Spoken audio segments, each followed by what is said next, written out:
For centuries, Japan's military tradition has often placed a profound emphasis on unyielding defense and the strategic use of terrain to negate an enemy's technological advantages.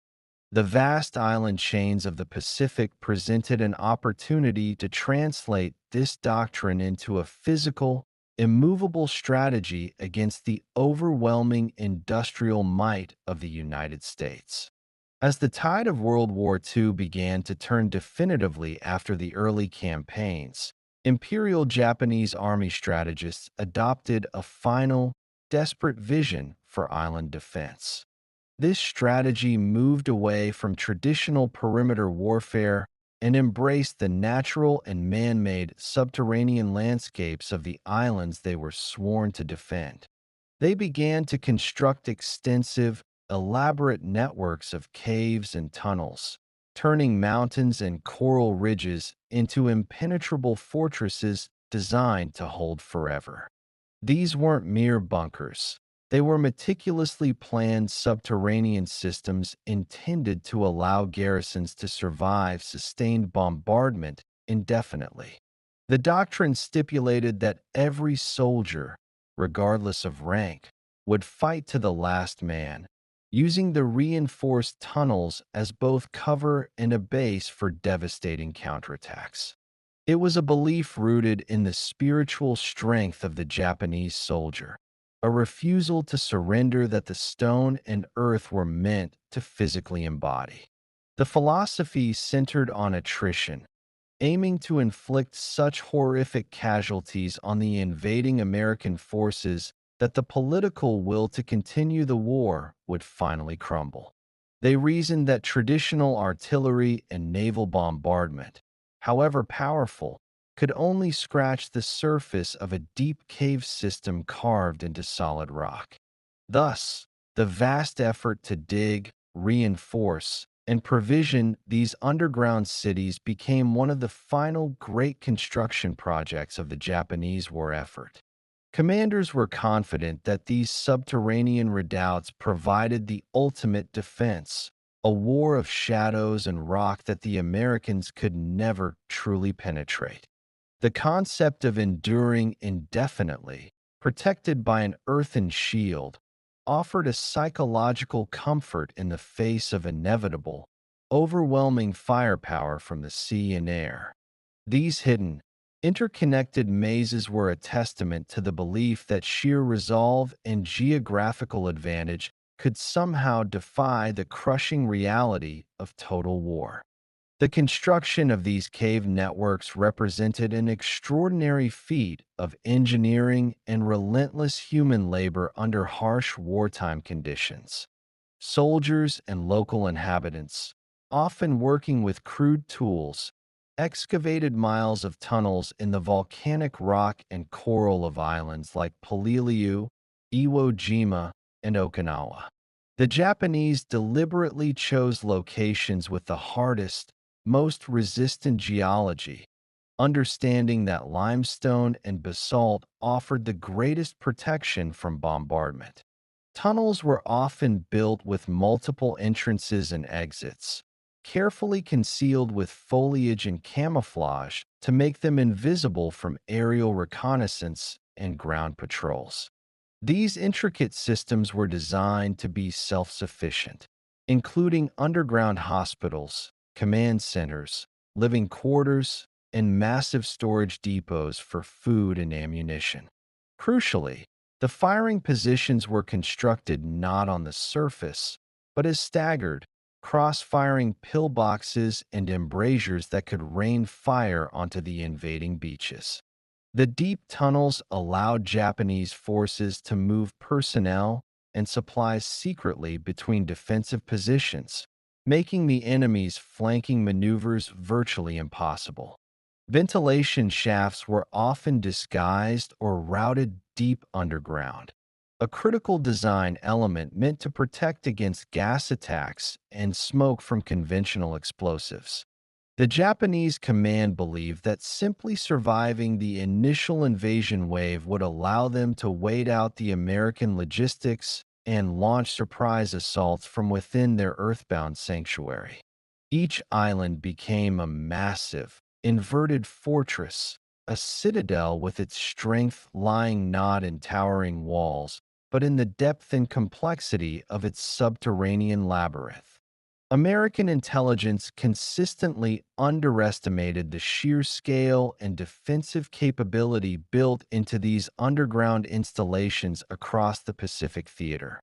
The defenders were mentally prepared for a long, grinding war of endurance, knowing that the cave walls were their final, non-negotiable line of resistance. Their training emphasized close-quarters combat within the tunnels, utilizing short-barreled weapons, bayonets, and grenades for devastating effect in confined spaces. The very darkness and claustrophobia of the tunnels were seen as a psychological advantage against American troops accustomed to open warfare. The American island hopping campaign was a brutal necessity, a strategic march across the vast Pacific to bring the war directly to the Japanese homeland. From Guadalcanal to Tarawa, the landings were marked by ferocious resistance, often escalating into battles of unprecedented savagery and duration. The U.S. military quickly learned that capturing an island was only the beginning. The greatest fight often began inland, against a determined, dug-in enemy. Japanese forces, often numbering in the tens of thousands, rarely surrendered, fighting from prepared positions until they were completely annihilated. The tactics encountered by the Marines and Army were frustratingly effective, rooted in the Japanese doctrine of total defense and positional warfare. Soldiers would often spend days eliminating a single enemy position only to find that the Japanese forces had simply withdrawn through a tunnel to a new, equally fortified post. The battle for Peleliu in 1944 became a horrifying showcase for this new cave-based defense, lasting 2 months longer than predicted and costing thousands of American lives. The steep ridges and subterranean defenses of Iwo Jima likewise turned that small volcanic island into a hellscape of fire, blood, and excruciating slow progress. Conventional methods of attack, artillery barges, bombing runs, and even direct infantry assault, proved stunningly inefficient against the fortified earthworks. Engineers struggled to seal or clear the deep caves, frequently facing suicidal counterattacks that would emerge without warning from hidden tunnel exits. The sheer difficulty and tremendous cost in manpower and time threatened to derail the entire strategic timeline for the planned invasion of mainland Japan. Every step forward was paid for with a costly price, transforming each square yard of captured territory into a testament to American grit and Japanese resolve. It became agonizingly clear that a new, more decisive weapon was needed, one that could negate the Japanese advantage of fighting from within the earth itself. The need for a solution to the cave conundrum was no longer tactical but strategic, a necessity to accelerate the war and prevent a projected million American casualties.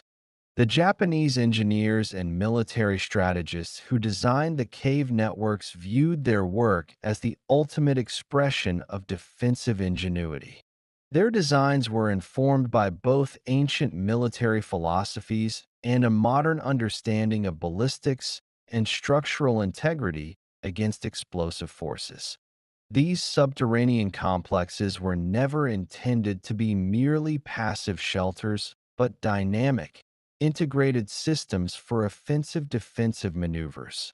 Key to the design was the principle of defilade, ensuring that the deepest command posts and supply routes were physically shielded from direct plunging fire. Tunnels were intentionally built with nonlinear paths, incorporating sharp turns and deep pits to contain the blast and shrapnel from grenades thrown into the entrance. Heavy steel doors and concrete reinforcing were used at critical junctures, creating internal strong points that could isolate sections of the network if breached. The engineers made ingenious use of natural geological features, often incorporating pre-existing lava tubes or karst formations into the defensive plan. The sheer scale of the project suggested a commitment to a multi-year conflict, demonstrating that the Japanese military fully intended to hold out indefinitely. Colonel Cuneo Amora and others like him oversaw the grueling process of excavation, demanding precision and perfect concealment from their subordinates. They understood that the key to success was redundancy, ensuring that one entrance or one section's collapse would not compromise the entire integrated system. The logistical challenge of moving tons of spoil without revealing the tunnel location was as demanding as the excavation itself. These architects of resilience provided their forces with a sense of invulnerability, a deep belief that their earthen protection was absolute and would withstand any conventional assault. This confidence was shared from the highest ranks of imperial headquarters down to the individual soldier digging his fighting hole into the cave wall. They had transformed the natural landscape into a weapon, turning the seemingly porous islands into impregnable geological fortifications. The military function of the Pacific cave networks went far beyond simple shelter for the Japanese troops. They were carefully planned combat systems, designed to maximize the defenders' ability to inflict damage while minimizing their exposure. The tunnels themselves often served as giant firing ports, allowing hidden troops to suddenly emerge, launch a quick barrage of mortar or machine gun fire, and vanish back into the darkness. Observation posts were frequently positioned in cleverly disguised crawl spaces high on the cave walls, offering panoramic views of the American beachheads. Deep within the earth, major artillery pieces were mounted on sliding tracks, allowing them to be wheeled out of a cave mouth to fire and then rapidly retracted before counter-battery fire could be returned. The logistics chain moved seamlessly through the subterranean roads, with critical water and medical supplies protected from the heaviest bombardment. This web of defense allowed small units to hold off much larger forces, turning what should have been a brief skirmish into a protracted, exhausting siege. The Americans faced a frustrating reality. Attacking a position meant only a temporary success, as the defenders simply melted back into the earth to fight another day.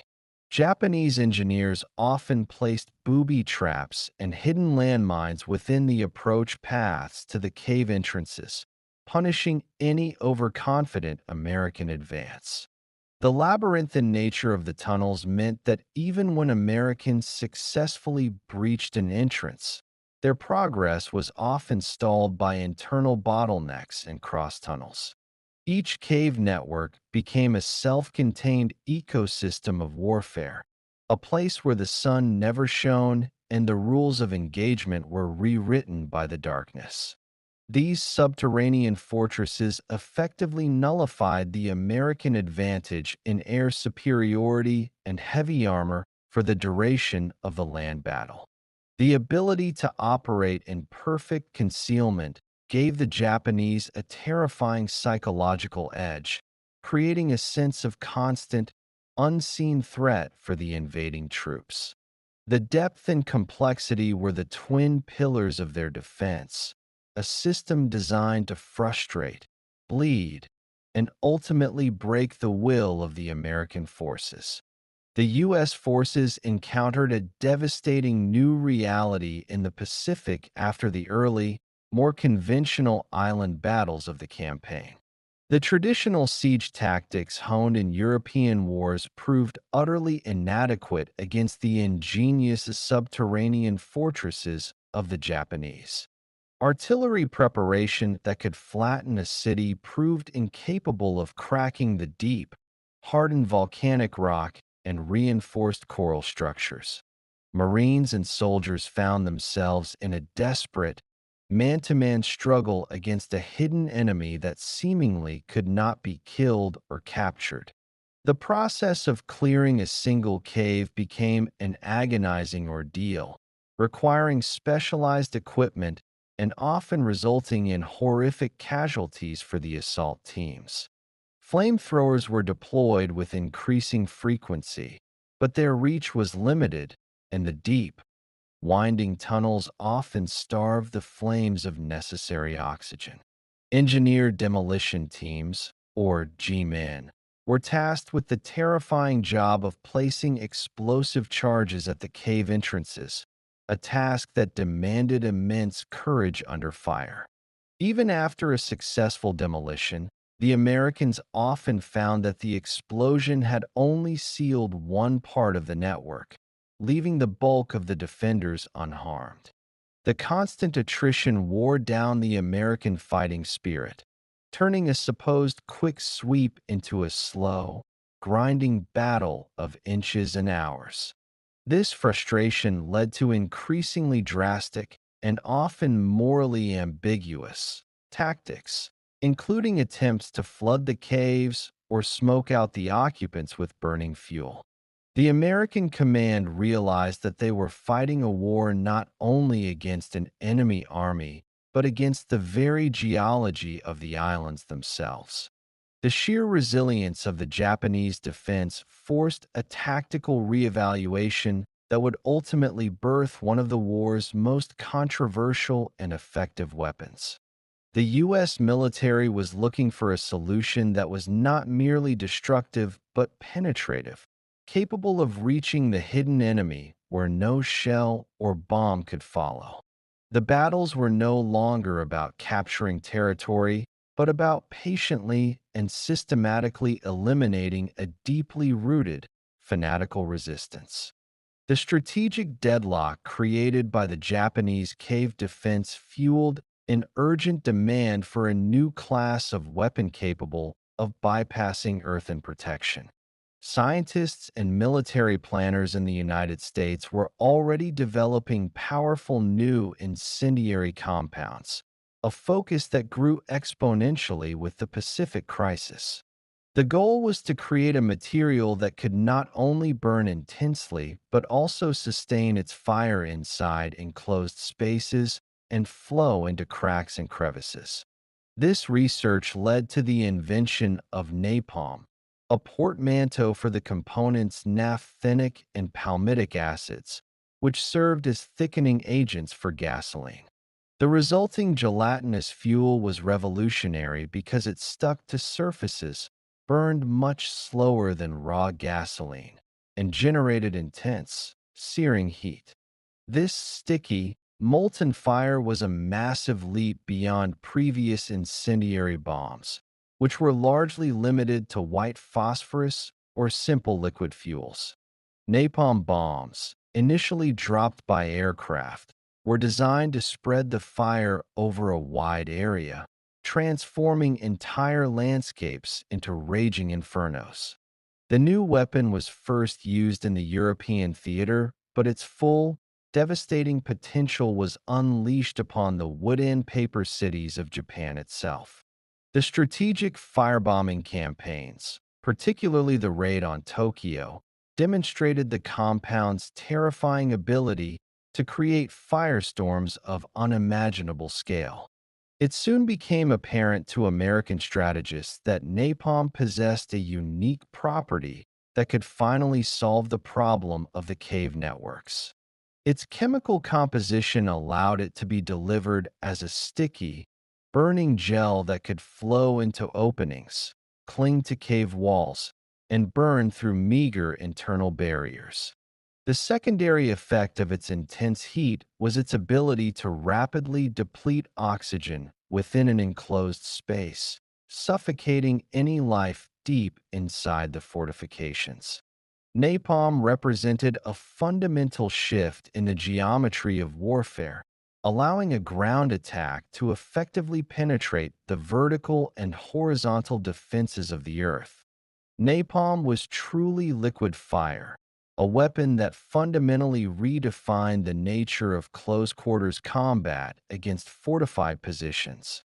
Its most critical innovation was its sticky, adherent quality, allowing it to coat vertical surfaces and burn with relentless, concentrated energy.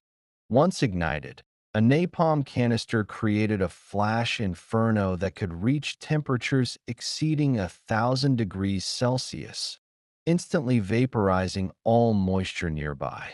This intense, prolonged burn meant that the fire could not be easily extinguished with water or soil, continuing to consume oxygen and generate poisonous smoke. When directed at a cave entrance, the viscous gel would flow like a burning liquid, finding its way into the narrowest openings, far beyond the reach of a traditional flamethrower. The initial fear of the weapon among American troops quickly gave way to a tactical appreciation for its unmatched ability to neutralize a fortified enemy.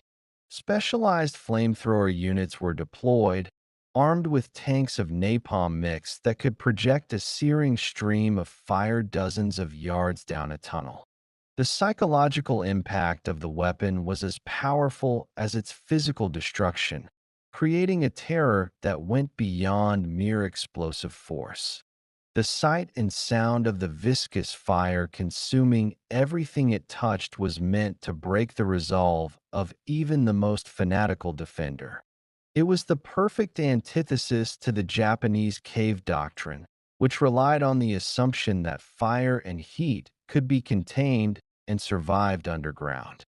Napalm proved that the protection of the Earth was not absolute, transforming the defender's presumed sanctuary into a horrifying, inescapable oven.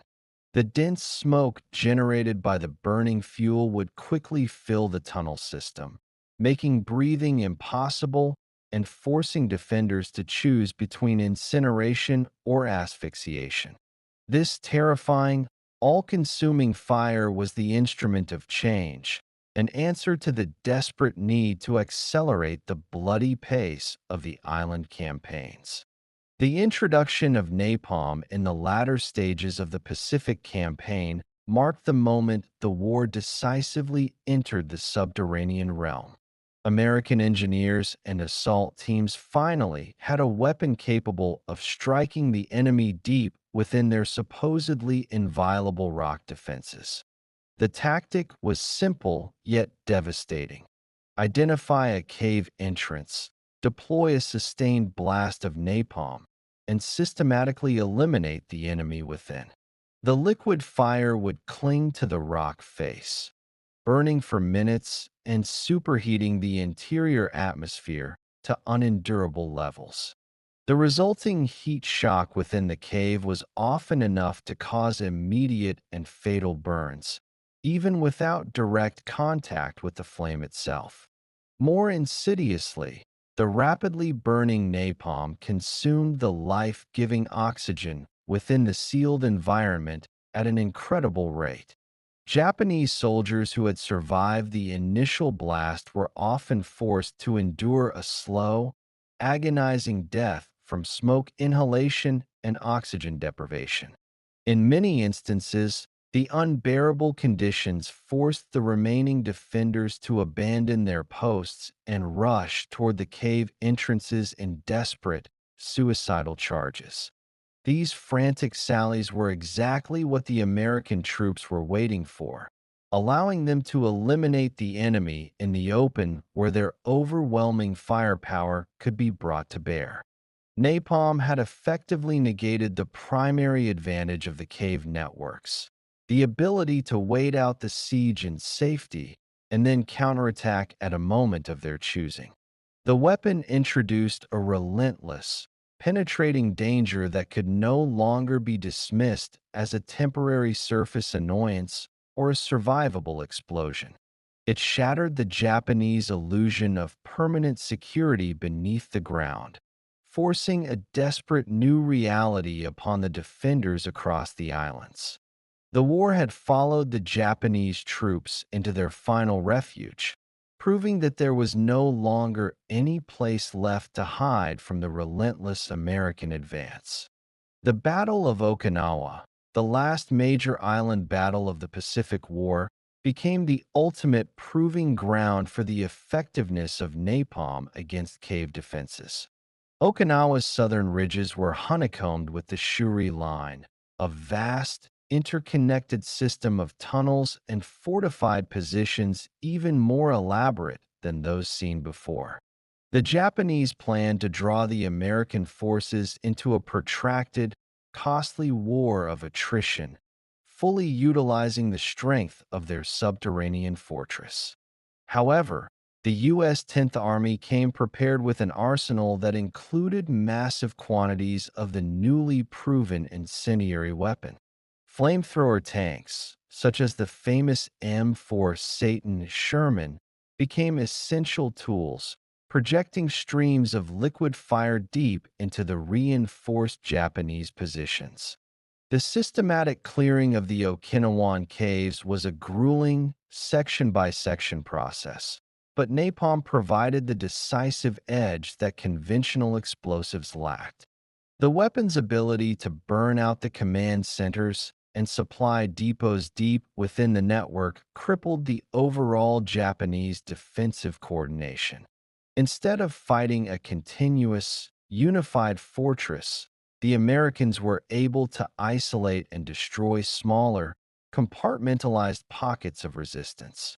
The intense heat from the napalm also had the effect of weakening the rock itself, leading to localized collapses that buried defenders and sealed off tunnels permanently.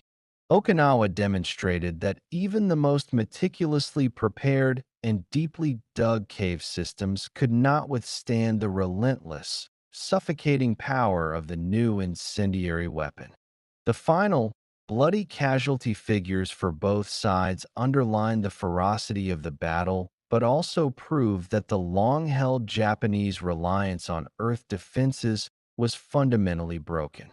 The success of napalm on Okinawa provided a terrifying preview of what the planned invasion of the Japanese mainland would have entailed without the eventual surrender. It was the final confirmation that a change in strategy was absolutely necessary, as the old defensive doctrines had reached their physical and tactical limit. The realization that their cave networks were no longer a permanent sanctuary forced a frantic and desperate shift in Japanese defensive tactics.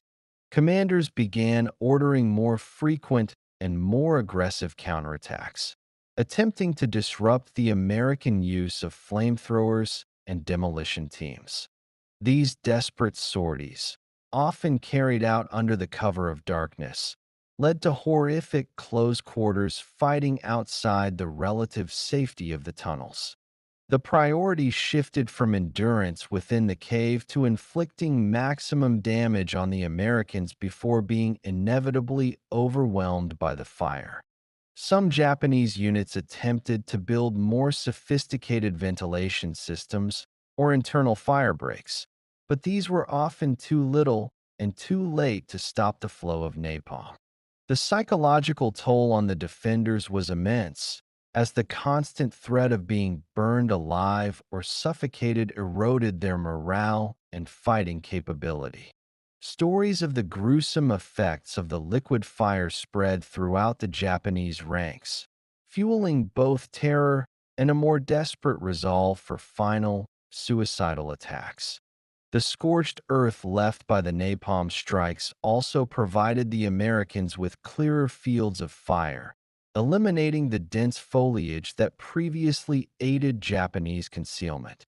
The once invisible cave entrances became black, smoking scars on the landscape, signposting the positions that had already been successfully neutralized. The change in tactics was a tacit admission that the core belief that the Earth would hold forever had been brutally invalidated by a new kind of weapon. Japanese strategy was forced to become reactive, abandoning the concept of a static, unyielding defense for a series of mobile, costly delaying actions. The napalm-induced reality made the last weeks of the island battles a grim, unavoidable march toward total annihilation for the remaining defenders. The legacy of the Pacific War cave networks remains a somber and profound testament to the extremity of human conflict. Today, many of these subterranean fortifications still exist, silent, dark reminders of the desperate battles fought deep within the earth. The use of napalm fundamentally changed the course of the Pacific Campaign, effectively neutralizing the most formidable defensive strategy employed by the Japanese. It highlighted a crucial moment in military history where a simple change in chemical composition overcame the inherent structural strength of natural rock and concrete. The memory of the liquid fire remains etched into the historical narratives of the islands, a symbol of the intense and terrifying end to the war. The lessons learned by the American military in countering these complex tunnel systems have been applied in subsequent conflicts and counterinsurgency operations worldwide. Modern military engineers still study the Japanese cave designs as a masterclass in defensive positioning and the strategic use of topography. Yet, the primary legacy lies in the human cost, in the thousands of Japanese soldiers and Okinawan civilians who sought refuge in the earth only to be consumed by the fire from above. The caves, once symbols of eternal resilience and national defiance, ultimately became sealed tombs for those who believed they offered absolute protection. Walking through the preserved remnants of these tunnels today evokes a chilling sense of the claustrophobic terror experienced during the final hours of the defense. They stand as physical monuments to a brutal strategic deadlock that was broken not by superior numbers or greater courage, but by a devastating innovation in incendiary warfare. The stone held, but the life within could not. A final, tragic irony that underscores the relentless and evolving nature of total war.